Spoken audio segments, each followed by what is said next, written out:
Hello বন্ধুরা, সকলেই কেমন আছেন? আজকে আমরা যে মোবাইলটির রিভিউ করতে চলেছি সেই মোবাইলটি হচ্ছে IQOO Neo 8 Pro। মোবাইলটি একটি ফ্ল্যাগশিপ কিলার মোবাইল হতে চলেছে। তো আপনার যদি ফ্ল্যাগশিপ কিলার মোবাইল পছন্দ তাহলে মোবাইলটি আপনার জন্য। তাহলে চলুন আনবক্সিং দিয়ে ভিডিওটা শুরু করা যাক। তাহলে এখন আমরা আনবক্সিংটা শুরু করি। এখানে আমরা বক্সটা দেখতে পাচ্ছি। এখন বক্সটা ওপেন করি। বক্সটা ওপেন করার পরে আমাদের মোবাইলটি, এরপরে রয়েছে 120 ওয়াটের চার্জারটা 120 ওয়াট হওয়া সত্ত্বেও মোটামুটি স্লিমই আছে। এবং এই চার্জারের কেবলটি হচ্ছে type C to C cable এবং রয়েছে একটি ট্রান্সপারেন্ট কেস। এখন আমরা মোবাইলটির ডিজাইনটা দেখতে পারি। মোবাইলটির ডিজাইন খুবই অ্যামেজিং এবং এর ব্যাক সাইডটা হচ্ছে লেদার ফিনিশিং এবং ব্যাক সাইডের নিচের দিকে IQOO তাদের কোম্পানির একটা নাম আছে যেটা একটু জলজল করছে এরকম টাইপের একটা, এবং উপরে ক্যামেরার নিচে নেও ব্র্যান্ডের স্টিকার লাগানো আছে।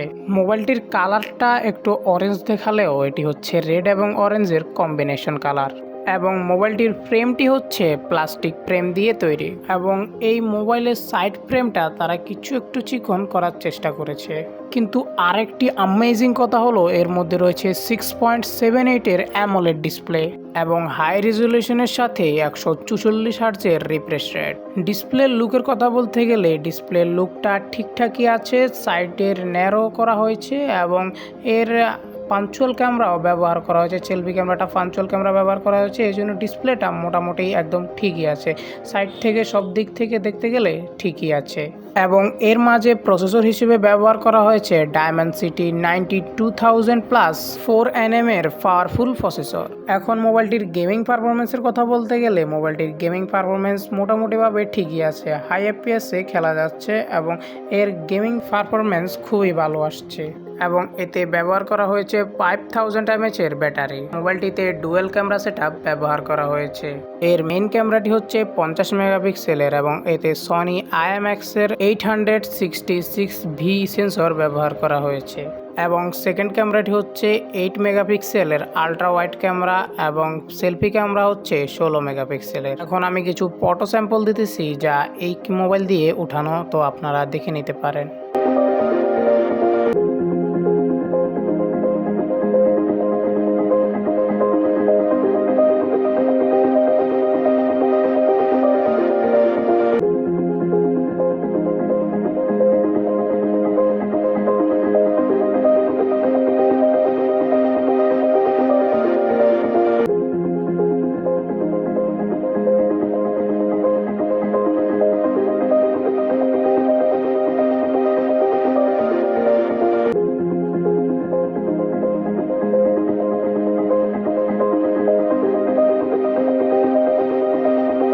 তো ফোনটার ডিজাইন, ফোনটার ডিসপ্লে সব কিছুই ঠিকই আছে, সব কিছু দেখতেও সুন্দর এবং ফোনটির মধ্যে রয়েছে 5 mAh এর ব্যাটারি, ভালো একটা ব্যাটারি এবং রয়েছে ফাস্ট চার্জিং।